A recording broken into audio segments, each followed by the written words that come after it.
Jair Bolsonaro é esfaqueado durante ato de campanha em Juiz de Fora. O presidenciável passou por cirurgia e o agressor foi preso pela Polícia Federal.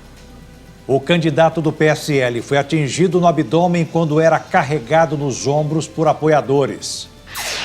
Ministro do STF nega pedido da defesa de Lula para afastar impedimento à candidatura. TRE do Rio indefere registro de candidatura de Antony Garotinho. A Petrobras anuncia que os preços da gasolina poderão ficar sem reajuste por até 15 dias. Terremoto deixa mortos e desaparecidos no norte do Japão. Centro de São Paulo agora tem placas que avisam alto índice de roubos de celular. Agora no Jornal das 22.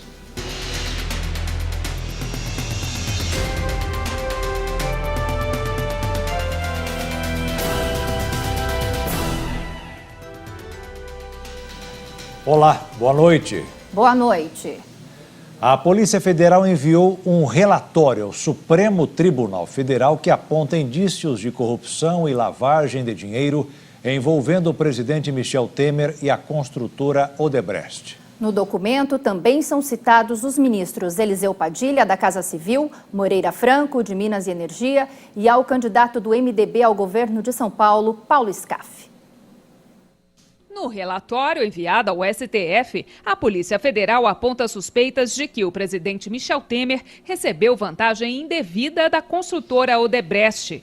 A investigação é sobre um jantar no Palácio do Jaburu em 2014, em que executivos da empreiteira afirmam ter acertado o repasse ilícito de 10 milhões de reais ao MDB também em 2014. De acordo com os relatores da Odebrecht, teriam participado da reunião o ministro da Casa Civil, Eliseu Padilha, o então presidente da empreiteira, Marcelo Odebrecht, o ex-executivo Cláudio Melo Filho e o então vice-presidente Michel Temer. A polícia descobriu o destino da maior parte desse total. Afirma que o ex-deputado Eduardo Cunha teria recebido 500 mil reais. Delatores apontaram que 6 milhões teriam sido encaminhados à campanha de Paulo Scaff ao governo de São Paulo em 2014. Eliseu Padilha é acusado de receber cerca de 3 milhões de reais. E o amigo de Temer, o advogado José Yunes, teria recebido 1 milhão de reais entregue no escritório dele. Segundo o inquérito, no começo de 2014, o então ministro da Secretaria de Aviação Civil, Moreira Franco,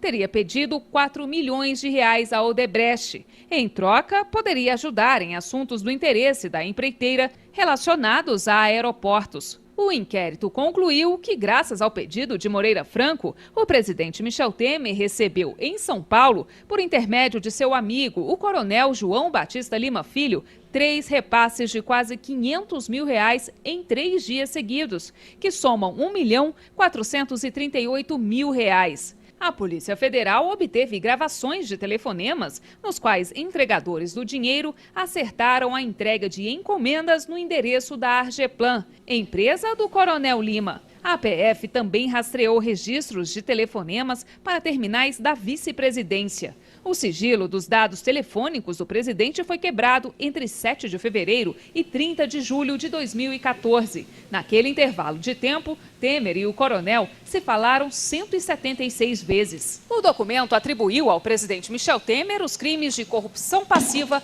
e lavagem de dinheiro. O relator do inquérito no STF, ministro Edson Fachin, deve encaminhar o caso para análise da Procuradoria-Geral da República, que vai decidir se Temer deverá ou não ser denunciado. De qualquer forma, como na época o presidente era vice, o caso só poderá seguir adiante quando Michel Temer encerrar o mandato. O relatório também acusa Eliseu Padilha dos mesmos crimes que Temer e Moreira Franco de corrupção passiva.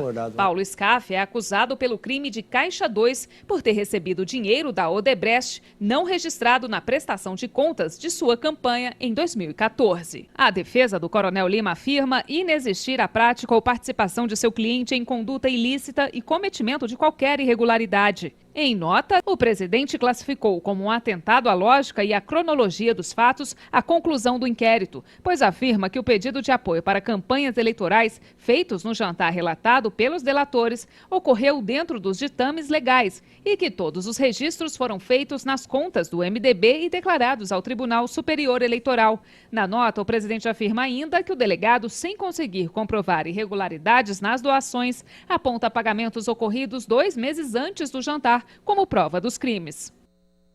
Em nota, o Palácio do Planalto afirma que a investigação se mostra a mais absoluta perseguição ao presidente, ofendendo aos princípios mais elementares da conexão entre causa e efeito.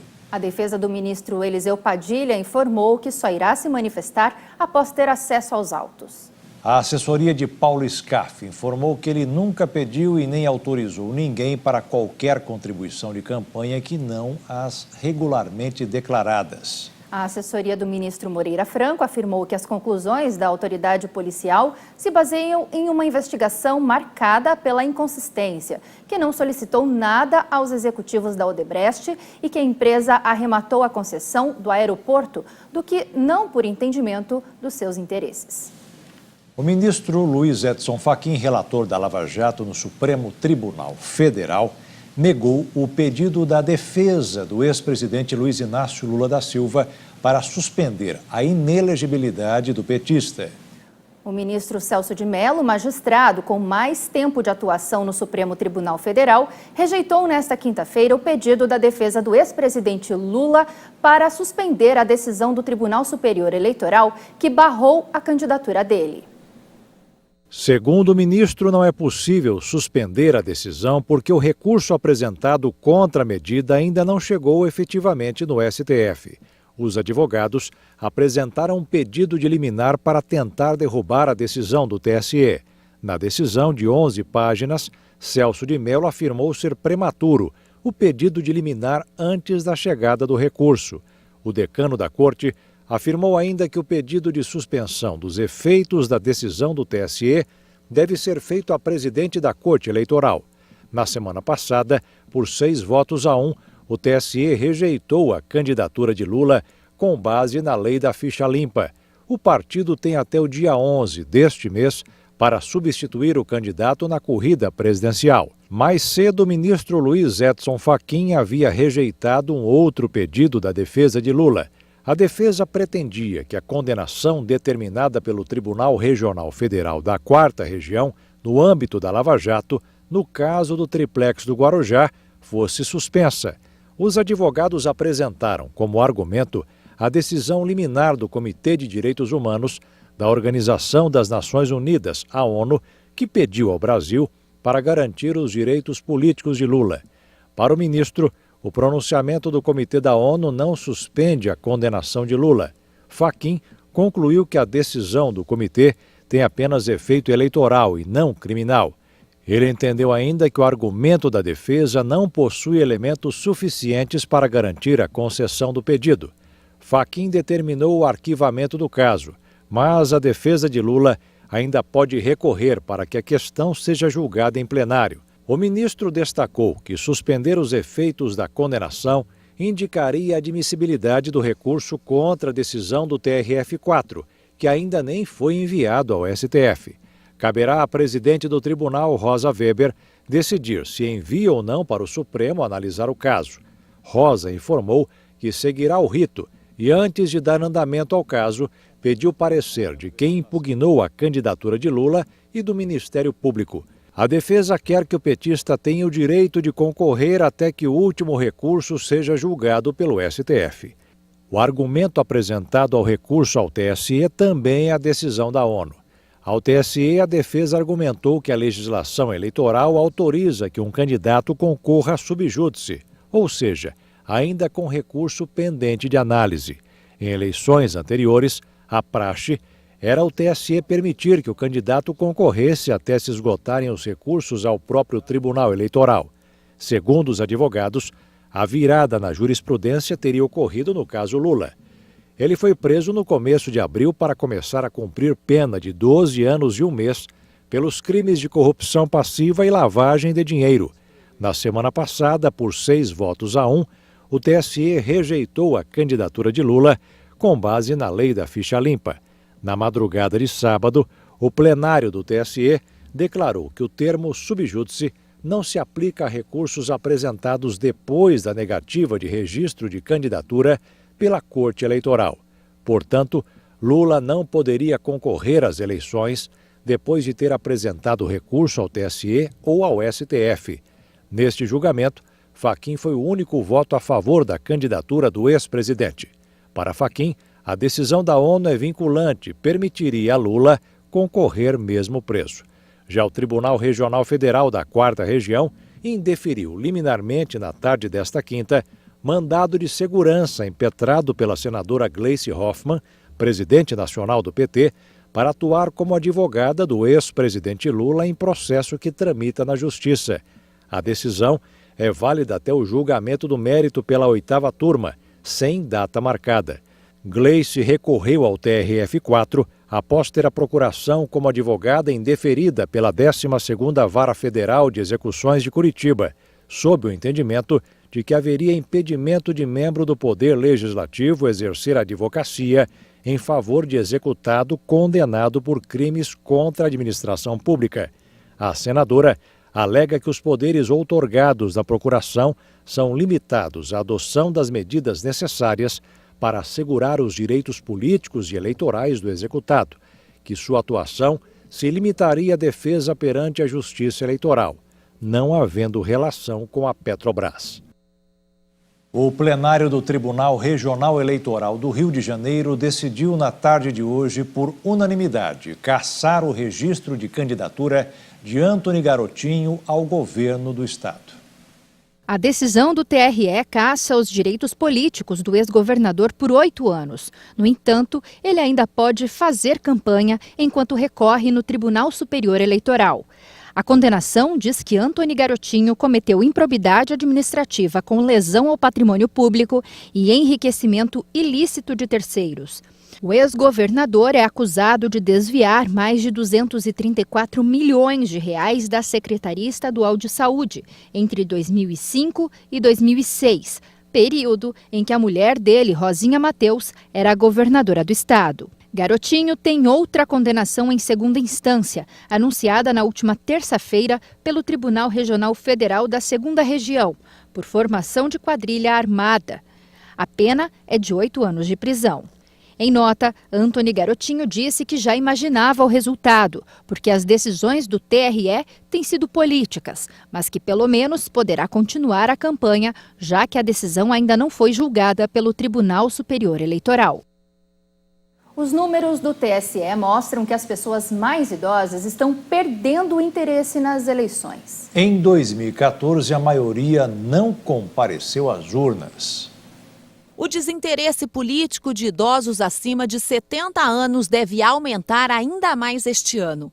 Especialistas apontam a falta de incentivo e representatividade como as principais explicações para a mudança. Em 2014, quase 7 milhões de idosos deixaram de escolher os seus candidatos. O número demonstrou que a abstenção média entre os idosos foi de 60% por estado, com exceção do Pará, que registrou 71% de abstenção entre essa parcela da população. De acordo com a estimativa do IBGE, pessoas acima de 65 anos devem representar 1/4 da população brasileira em 2060. A projeção feita pelo TSE é que neste ano, 9% dos eleitores brasileiros estejam acima dos 70 anos de idade. E a seguir, Jair Bolsonaro é esfaqueado e passa por cirurgia. E ainda, morre o ator de 82 anos, Reynold Burt, a lenda de Hollywood.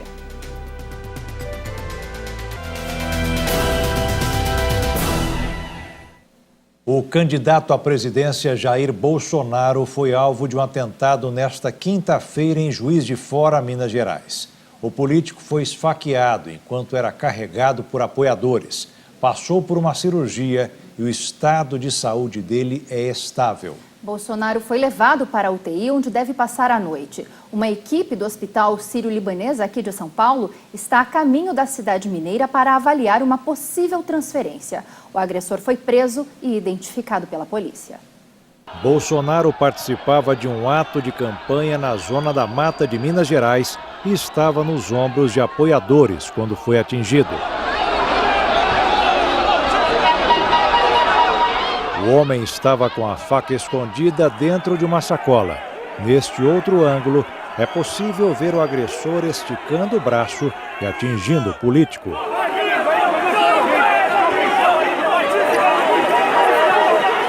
O suspeito foi identificado no meio da multidão e encaminhado para o distrito policial.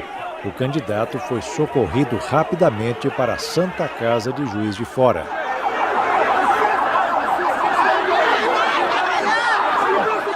O agressor foi identificado como Adélio Bispo de Oliveira, de 40 anos. Ele confessou o crime segundo a PM e disse ter motivos pessoais para esfaquear o candidato do PSL. A investigação ficará com a Polícia Federal. Bolsonaro chegou ao hospital com a pressão arterial em 10/3. Centenas de apoiadores foram ao local e cantaram o hino nacional para apoiar o político.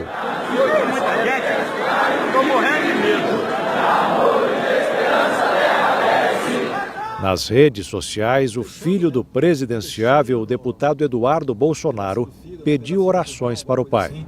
Ele deu entrada no hospital com a pressão 10/3, então não sei exatamente o que pode ter acontecido de procedimento, lá o que está acontecendo, mas a gente está indo lá para checar.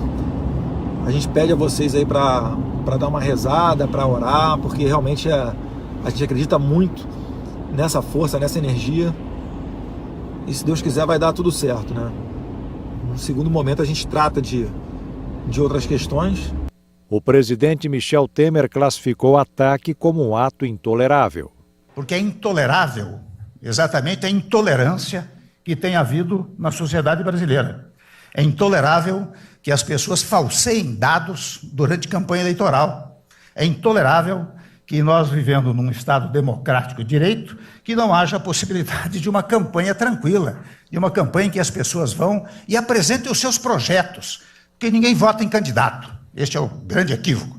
Votar em candidato é coisa de cultura atrasada. Você tem que votar em projetos. E para votar em projeto, o candidato precisa circular pelo país. Eu relato este fato apenas para não deixar passar em branco este episódio triste, convenhamos, lamentável para a nossa democracia. Mas que ele sirva de exemplo, e se Deus quiser, o candidato Bolsonaro passará bem, temos certeza que não haverá nada mais grave, ou esperamos que não haja nada mais grave, mas que sirva de exemplo para que as pessoas que hoje estão fazendo campanha percebam que a tolerância é uma derivação da própria democracia, é a derivação do chamado Estado de Direito.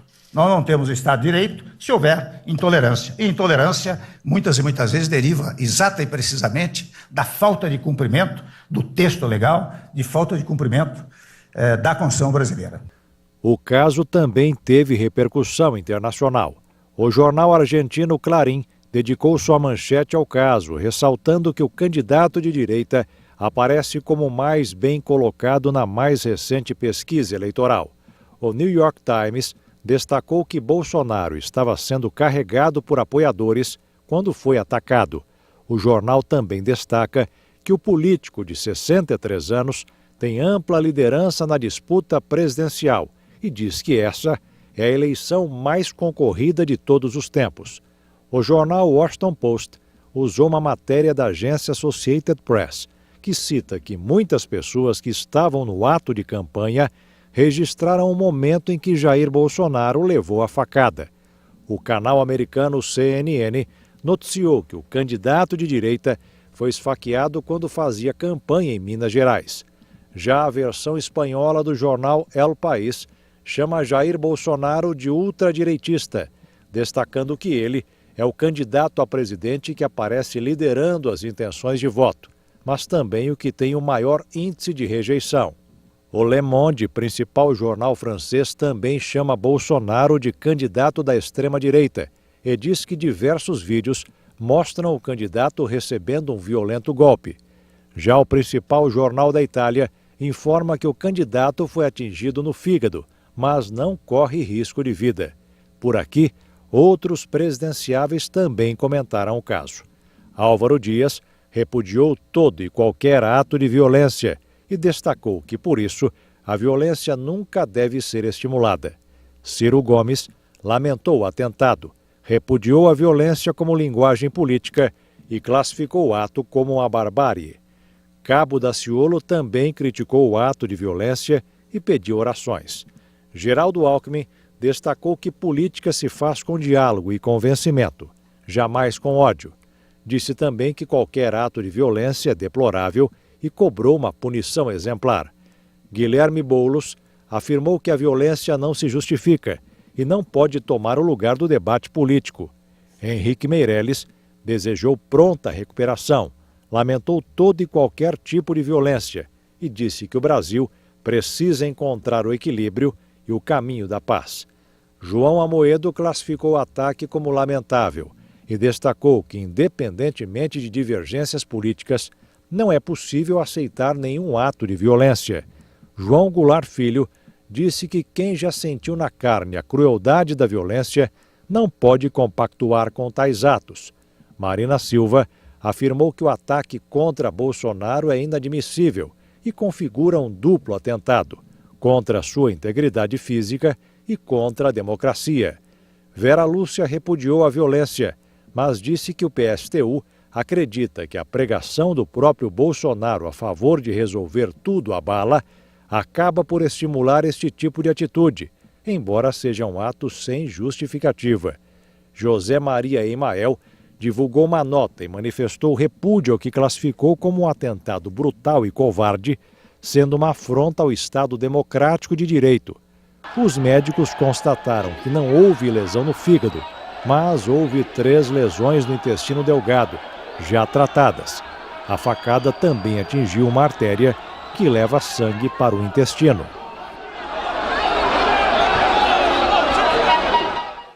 Em nota, a Polícia Federal afirmou que o candidato contava com escolta quando foi atingido.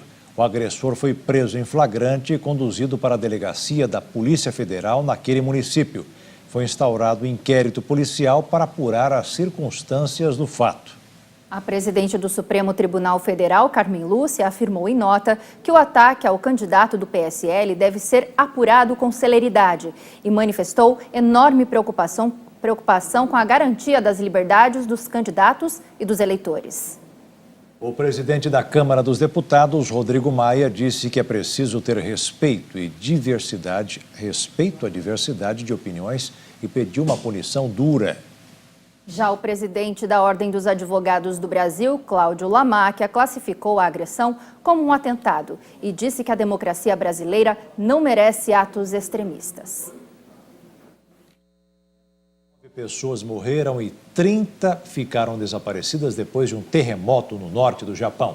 São mais de 360 feridos contabilizados até agora. Um terremoto de 6,6 graus de magnitude sacudiu a ilha de Hokkaido, no norte do Japão. A nova tragédia acontece apenas 2 dias depois de um tufão causar importantes danos na região de Osaka. O terremoto foi seguido por um abalo secundário de 5,3 graus e por outros tremores menores. A agência meteorológica japonesa anunciou uma leve elevação do nível do mar nas zonas costeiras, mas não emitiu alerta de tsunami. O terremoto provocou deslizamentos de terra que arrancaram árvores e soterraram casas. Um contingente inicial de 4.000 militares foi enviado à região para participar dos trabalhos de resgate. O primeiro-ministro Shinzo Abe anunciou, após uma reunião do gabinete de crise, que esse número deve ser elevado para 25.000 homens. 2.950.000 residências estão sem eletricidade em consequência do tremor. As autoridades alertam para o risco de novos terremotos. Morreu o ator americano Burt Reynolds. Morreu nesta quinta-feira em um hospital da Flórida aos 82 anos. O artista fez centenas de filmes e era conhecido como a lenda de Hollywood. Burt Reynolds era uma das lendas de Hollywood. Ele estava em um hospital da Flórida após sofrer um ataque cardíaco. O ator tinha sido submetido a uma operação no coração em 2010. Durante a carreira, Reynolds ganhou um Globo de Ouro e foi indicado ao Oscar pelo filme Boogie Nights. Ele também ganhou outro Globo de Ouro e um Emmy pela série Evening Shade. Reynolds participou de 188 filmes, de gêneros policiais, ação e aventura e comédia romântica. O ator também estrelou as duas versões de Golpe Baixo, em 1974 e em 2005, com o ator Adam Sandler. E veja a seguir, a caderneta de poupança bate recorde de captação no mês de agosto. E ainda, Jair Ventura é o novo técnico do Corinthians.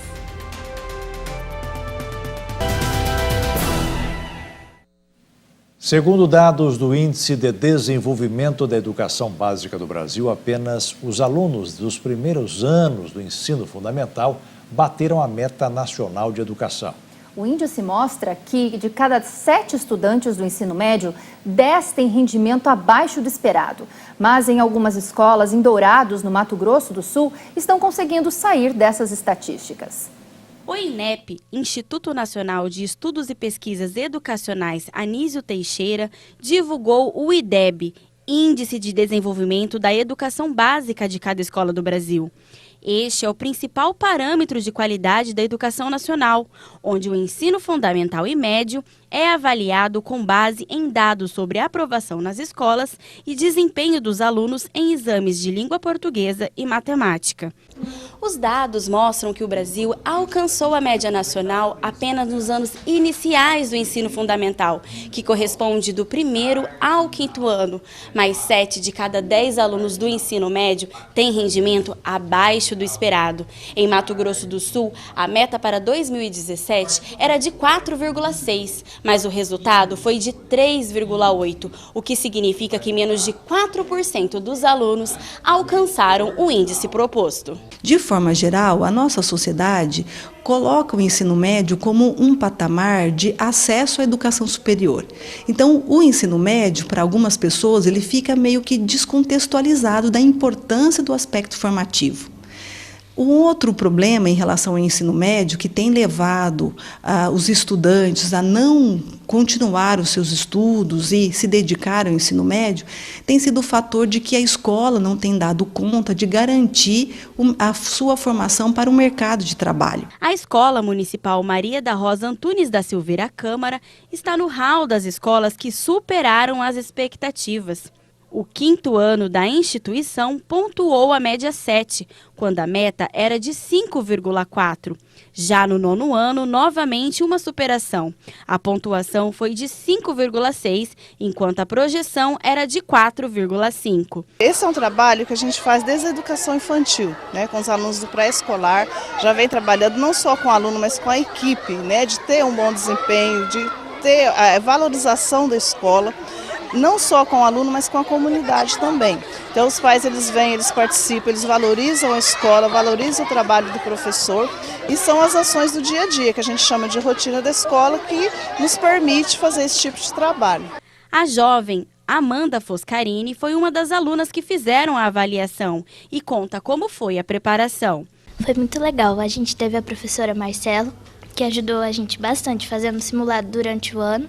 A gente foi na sala de tecnologia, tirava todas as dúvidas. Também a gente se esforçou bastante para poder fazer essa prova e que as professoras, as coordenadoras, diretora, que também ajudam a escola e que a gente conseguiu tirar essa nota máxima que passou do que deveria ainda.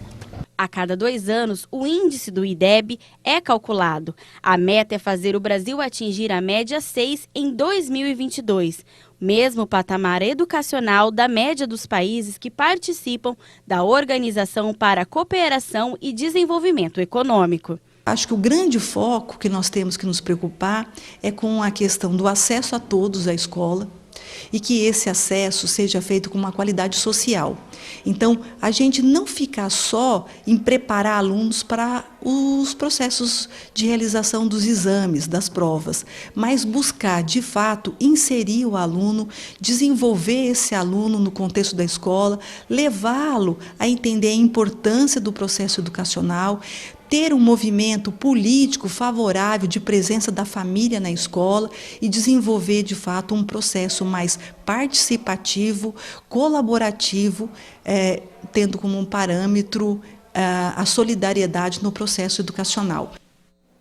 A caderneta de poupança bateu recorde de captação no mês de agosto. Veja essa e outras notícias nos destaques da economia.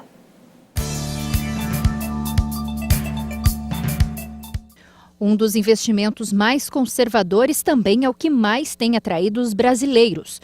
Apesar dos juros baixos, em agosto, os depósitos na caderneta de poupança superaram os saques, em 5 bilhões e 800 milhões de reais. É a maior captação líquida para o mês desde quando o Banco Central começou a registrar os dados, há 23 anos. No acumulado do ano, os depósitos superaram os saques, em quase 17 bilhões. Para especialistas do mercado financeiro, esse é um investimento seguro, mas pouco lucrativo.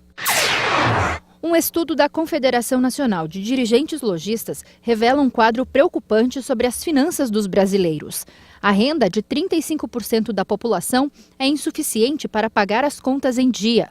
Outros 46% dos consumidores dizem que não falta, mas também não sobra dinheiro, enquanto 13% dizem estar com as contas no azul, sobrando recursos para consumir ou fazer investimentos. O levantamento também constatou que 44% dos que contraem empréstimos e financiamentos atrasaram as parcelas da dívida em algum momento. E ainda, segundo a pesquisa, 23% dos usuários de cartão de crédito entraram no rotativo no mês de julho, porque não quitaram a fatura. Os juros cobrados pelos bancos quando o cliente não paga a fatura total do cartão de crédito são altos e chegam a 285% ao ano, em média, segundo ao Banco Central. A Agência Nacional de Transportes Terrestres publicou uma resolução que permite a punição para quem não cumprir o piso fixado na tabela de frete. Segundo a ANTT, os fiscais podem notificar os responsáveis pelo descumprimento do valor mínimo do frete rodoviário.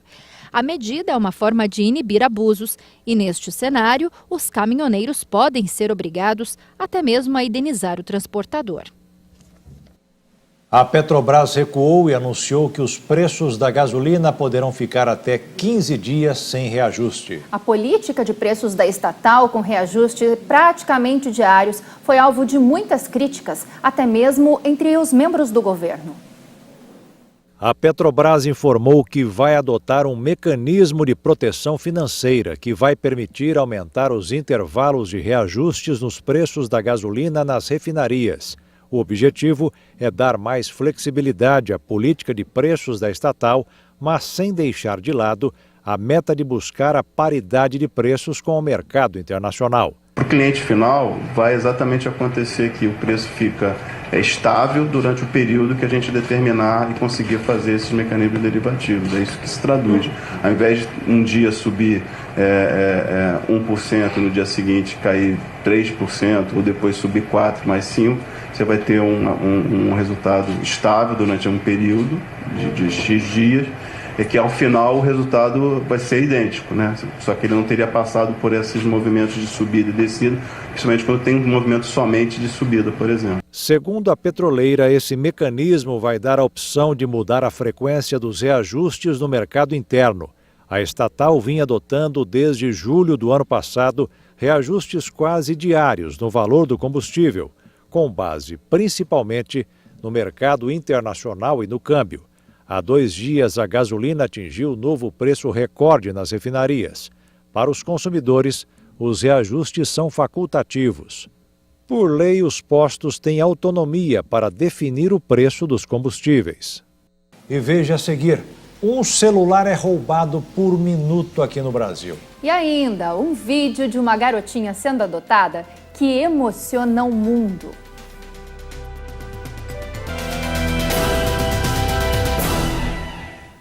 Um celular é roubado por minuto nas 4 maiores capitais brasileiras. O levantamento feito por uma corretora de seguros revela ainda que mais da metade dos casos acontecem nas ruas. Para tentar coibir a ação dos criminosos, no centro de São Paulo, estão sendo instaladas diversas placas para lembrar as pessoas do risco de perder o celular. A cena é comum nas ruas das grandes cidades. Pessoas distraídas no celular. Uma distração que custa caro. Pelo menos um celular é roubado por minuto nas principais capitais do país. Mais da metade dos crimes acontecem nas ruas. Você tem medo de roubarem seu celular? Ué, a gente tem, se ele tiver no bolso, se ele tiver na bolsa, se ele tiver na mão, não tem jeito. Você não toma muita precaução, então? Não, eu tomo, mas eu também tenho que resolver minhas coisas. O senhor tem medo de ser roubado, o celular ia ser roubado? Eu tenho não. Não toma nenhuma precaução? Não tenho medo de jeito nenhum. O levantamento foi feito por uma corretora de seguros nas cidades de São Paulo, Rio de Janeiro, Belo Horizonte e Porto Alegre. As vítimas preferidas dos criminosos são as mulheres e os idosos, que geralmente não reagem ao roubo. Você não tem medo de ser assaltada? Sim, é uma ligação importante. Por isso você está falando? É, da prefeitura. Você toma alguma precaução? Não. O senhor não tem medo de ser roubada? Tenho, né? Mas eu sinto mais seguro na mão. Porque eu vou pegar o metrô e na bolsa fica mais fácil ser furtada. A senhora já foi roubada? Não, mas minha filha sim.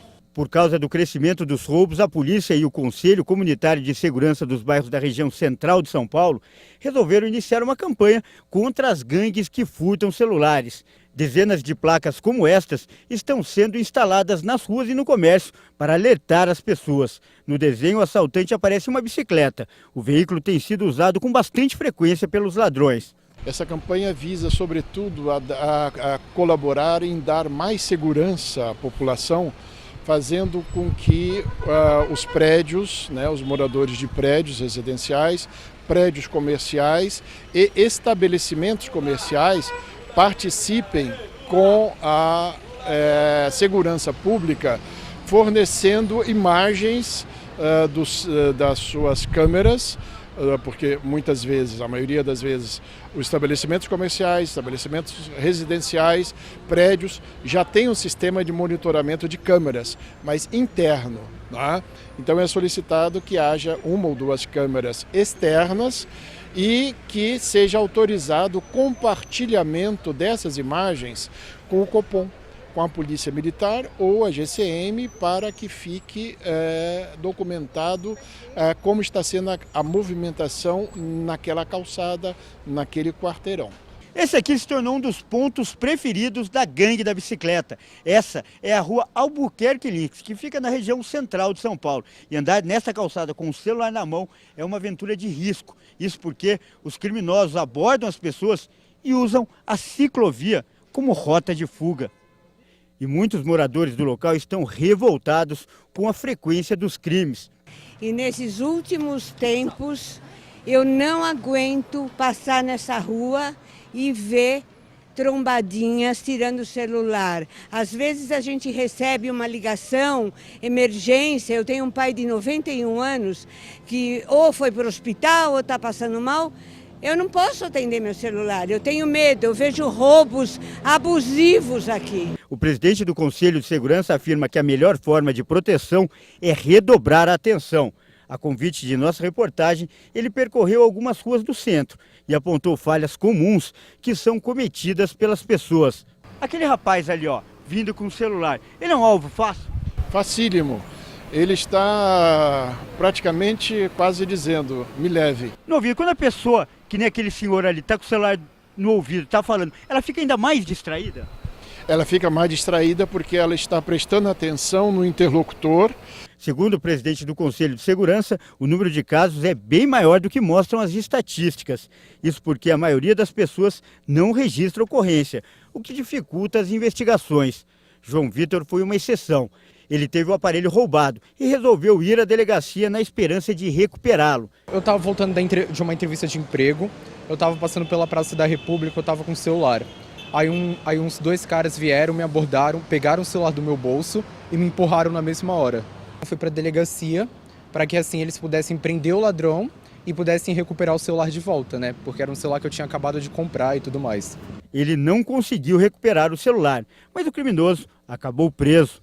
Valeu a pena fazer justiça, ajudar com que um criminoso fosse preso? Valeu, né? Valeu a pena. Não foi bem a minha intenção quando eu fui para a delegacia, mas valeu a pena de ver a justiça sendo feita, né?